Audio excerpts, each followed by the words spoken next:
네. 아까 신상 발언 기회를 안 주셔가지고 이 부분을 좀 먼저 말씀을 드리겠습니다.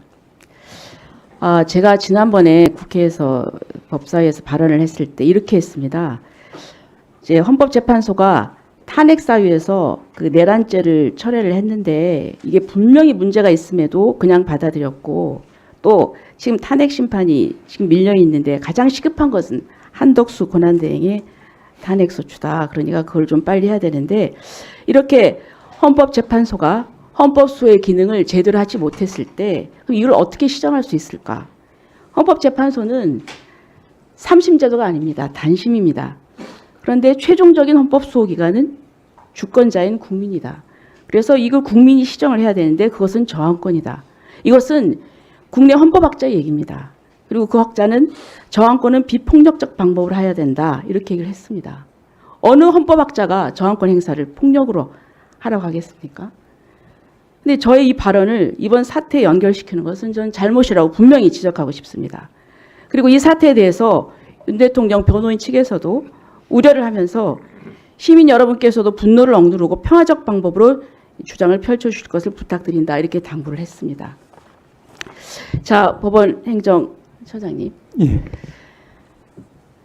지금 정말 헌정사에 처음 있는 일입니다. 현직 대통령이 구속이 됐습니다. 근데 과연 이 현직 대통령을 이런 상황에서 구속을 시키는 것이 좀 과하지 않습니까? 왜냐? 지금 또 이 법원에서 많은 사람들이 이 공정성에 의심을 품고 있습니다. 왜냐하면은 적법 절차, 절차적인 이런 것들을 제대로 따르지 않았기 때문입니다. 여기에 대해서는 다른 의원님께서 이미 좀 말씀을 하셨기 때문에 제가 다른 부분만 좀 말씀을 드리겠습니다.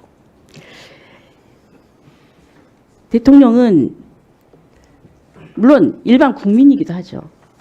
그래서 특혜를 줘서도 안 되지만 그러나 일반 국민과 같은 보호받을 수 있는 권리가 있습니다. 그런데 지금 이재명 대표하고 비교를 했지만은 조국 전 대표 보세요. 1심, 2심에서 1심, 2심에서 실형이 나왔습니다. 근데 법정 구속 안 돼가지고 그래서 출마까지 했습니다. 국회의원이 됐습니다. 대법원에서 확정되니까 그때야 구속이 됐습니다. 예.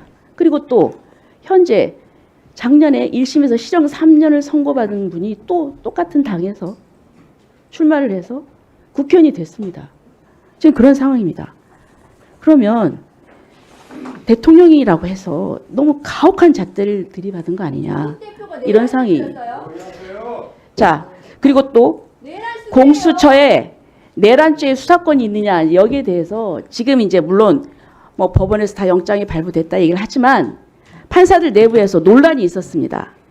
17일 날 그 백모 대법원의 재판연구관이 법원 내부망인 코트넷에 고위공직자범죄수사처는 수사권이 있느냐 이렇게 해서 내부에서도 수사권이 없는 것이 아니냐는 그런 갑론을박이 있었습니다. 판사들도 다 여기에 대해서 동의하지 않습니다. 자, 그런 부분. 그래서 이제 서부 법원과 같은 그런 사태는 정말 있어서는 안 됩니다. 그거는 있어서는 안 되고 다시는 이런 일이 또 재발돼서는 안 됩니다. 하지만 제가 말씀드리고 싶은 것은 그 이면에는 왜 이런 사태가 촉발이 됐을까? 거기에는 법원이 여러 가지로 공정성을 의심받을 그런 결정들을 했기 때문이다. 예? 수사를 안 받겠다는 것도 아니고 수사권이 있는 경찰에서 받겠다는 겁니다. 그리고 중앙지법에서 하겠다는 겁니다. 그런데 이런 부분이 국민들로서는 납득이 안 되는 겁니다. 왜냐하면 이게 정말 첨예한 문제이기 때문에 절차가 공정해야 국민들이 납득을 하고 수용성이 있는 것입니다. 그래서 좀 그런 굉장히 유감의 말씀을 드리고요. 자, 그 다음에 저기 영상을 좀 틀어주시죠.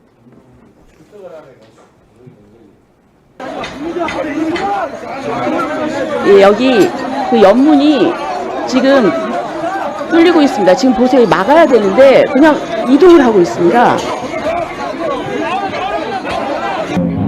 자, 이 보세요. 그냥 진입을 어떻게 열어주고 있어요. 이게 경찰이 끝까지 막아서야 되는 거 아닙니까? 물론 그 안에서 이미 들어가 있는 사람이 있기 때문에 어떤 다른 조치 때문에 그랬다는 말도 있습니다. 하지만은 저는 그렇다 하더라도 여기서라도 막았어야죠. 여기서 들어갑니다. 이거 보세요. 비키니까 계속 올리고 샷터 올리고 길을 터줬잖아요. 여기 좀 문제라고 생각합니다. 네, 그다음에 아까 그 판사에 대해서 정말 못할 말을 했는데 제가 정말 이 얘기는 안 하려고 했는데요. 이 촛불행동 대표의 페이스북 보세요. 반드시 폭군의 목을 베어야 한다. 체포된 윤석열을 우리는 꼭 봐야 된다. 그리고 포승줄로 수갑 채워가지고 포승줄에 묶여서 질질 끌려놔야 된다. 그리고 참 이건 좀 됐습니다. 이제 대표라는 사람이 이러면 안 되죠. 그리고 또 보세요. JTBC에서 뭐라고 했습니까? 처음에 보세요. 여기서 선동한 사람이 밀어 이제 들어가기 선동을 했다는 겁니다. 이 사람은 유튜브 어쩔아재라는 겁니다. 그런데 보세요. 이 사람은 극자 유튜버예요. 근데 이를 극우 유튜버로 둔갑을 시켜가지고 그렇게 JTBC에서 올렸어요. 뭡니까? 그럼 이 사람이 가서 어떻게 하겠다는 겁니까? 나중에 문제가 되니까 이걸 삭제를 했어요. 내렸어요. 제 얘기는 이 서부법원 사태가 잘했다는 게 아니에요. 막아야죠. 그런데 중요한 거는 이런 분들이 이렇게 하니까 사람들이 이제 판단을 오해를 하게 되는 겁니다. 예? 그래서 저는 그런 언론의 태도도 저는 문제다. 이런 말씀을 드리고요. 국민들이 가장 바라는 건 그렇습니다. 사법기관 아닙니까? 예. 사법기관은 다른 사람의 잘못을 조사하고 재판하는 그런 기관 아닙니까? 예. 그렇다면은 그 기관이 법을 지켜야 되지 않겠습니까? 예. 그런데 그 기관이 공수처가 권한도 없는데 내란죄 수사 권한도 없는데 권한이 있다고 나서고 또 체포영장도 판사 쇼핑을 해서 서부법원으로 하고 그러니까 이 국민들이 이게 뭐야? 이 사법기관이 스스로 법을 지켜야 됩니다. 제대로 적법 절차를 지켜서 진행을 했었어요. 예. 네, 위원장으로서 말씀드립니다. 제가 의원님들의 주의 주장은 충분히